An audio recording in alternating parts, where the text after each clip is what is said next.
मैं डॉक्टर अनिल उपाध्याय, सह आचार्य व्यवसाय प्रशासन, सम्राट पृथ्वीराज चौहान राजकीय महाविद्यालय अजमेर।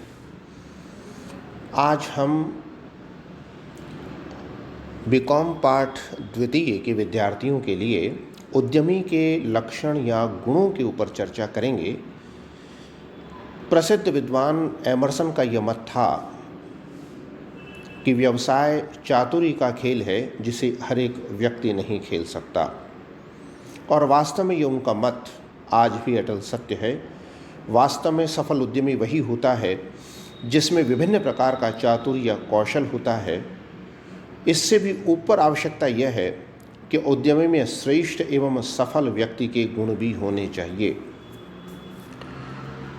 एक उद्यमी के गुणों को कई भागों में बांटा जा सकता है, जिनके उसमें मूल रूप से उनके व्यक्तिगत लक्षणों, जिसमें शारीरिक और मानसिक गुण और सामाजिक और चारित्रिक गुणों को शामिल किया जा सकता है, और दूसरे गुणों में पेशेवर या व्यावसायिक गुणों को शामिल किया जा सकता है।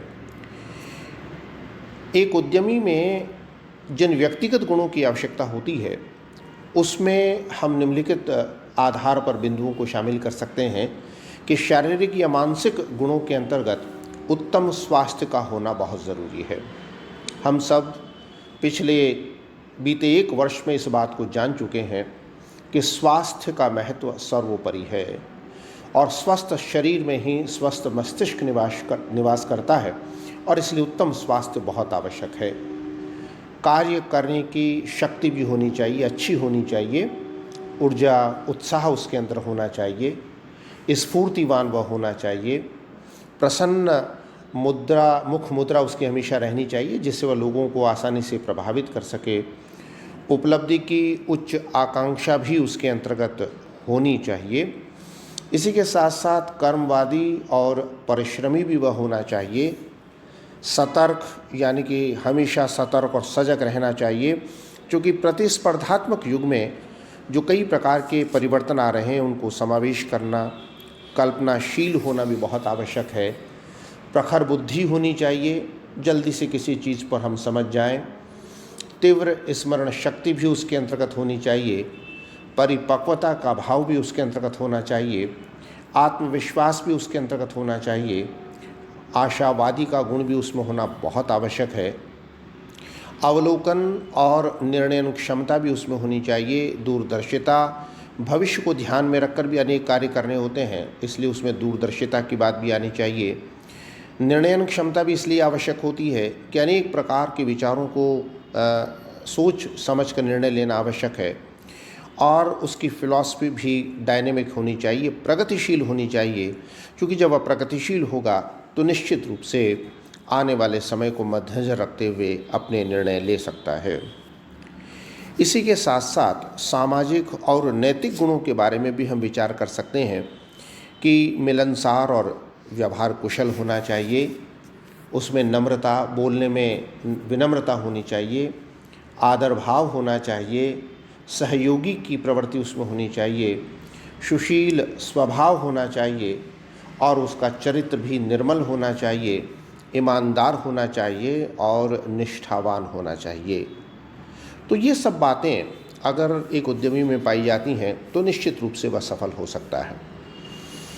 दूसरे गुणों के अंतर्गत पेशेवर व्यावसायिक गुणों को हम सम्मिलित कर सकते हैं, और इसमें प्रमुख रूप से ये सम्मिलित होते हैं कि उसकी व्यावसायिक अभिरुचि, जो भी हम व्यवसाय कर रहे हैं उसमें उसकी रुचि का ये कार्य होना चाहिए। जोखिम वहन करने की क्षमता उसके अंतर्गत होनी चाहिए। विश्लेषण क्षमता भी उसके अंतर्गत होनी चाहिए, योग्यता होनी चाहिए। एबिलिटी टू मेक डिसीजंस, निर्णयन क्षमता भी उसके अंतर्गत होनी चाहिए। नियोजन योग्यता भी होनी चाहिए, योजनाएं बनानी पड़ती हैं। संसाधन प्राप्त और उपयोग करने की योग्यता भी उसमें होनी चाहिए।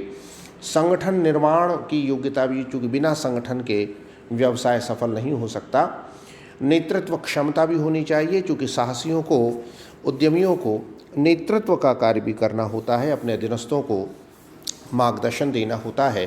संप्रेषण योग्यता भी होनी चाहिए, कम्युनिकेशन एबिलिटी भी उसमें होनी चाहिए।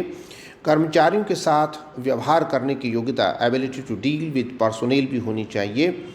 इसी के साथ नवीनतम प्रौद्योगिकी की जानकारी, नॉलेज ऑफ लेटेस्ट टेक्नोलॉजी, क्योंकि जब तक हम लेटेस्ट टेक्नोलॉजी के बारे में जानकारी नहीं लेंगे हम सफल नहीं हो सकते हैं।